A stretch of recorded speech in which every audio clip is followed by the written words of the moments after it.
नमस्कार, मी डॉक्टर नयना उमेश तुरस्कर, नगराध्यक्ष नगर परिषद हिंगणघाट. आज आपण एका योजनेबद्दल जाणून घेणार आहे. प्रधानमंत्री आवास योजना. या योजनेमधून वेगवेगळ्या कुटुंबांना जुन्या वस्तीमध्ये किंवा ज्यांना घरकुलांची गरज आहे, ज्यांच्या पट्टे नावावर आहे त्यांना घरकुल देणं आणि सोबतच काही भागांमध्ये अतिक्रमण झालेलं आहे. खूप वर्षापासून ते अतिक्रमण असल्यामुळे त्यांचे पट्टे त्यांच्या नावावर करून देणे. तर ही जबाबदारी शासन घेतो आहे आणि कितीतरी लोकांना, नागरिकांना या गोष्टीचा फायदा होणार आहे. तर आम्ही प्रभाग क्रमांक 1 मध्ये हा एक ड्राईव्ह लावलेला आहे. इथे नगरपालिकेचे संपूर्ण टीम आणि सोबतच पूर्ण नागरिक या गोष्टीचा फायदा घेते, तुम्ही बघू शकता.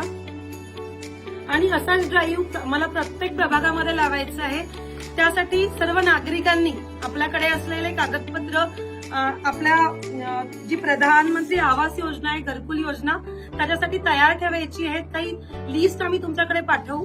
त्या लिस्ट नुसार तुम्हाला कागदपत्र तुमची तयार ठेवायची आहे. सोबतच तुमच्या नावावर पट्टे नसेल तर त्या पट्ट्यासाठी पण तुम्हाला एक तुमचे आवेदन या येणाऱ्या टीमकडे तुम्हाला द्यायचे आहे. त्यामुळे येणाऱ्या टीमला तुम्ही सहकार्य करावे एवढीच निवेदन करते आणि थांबते. धन्यवाद.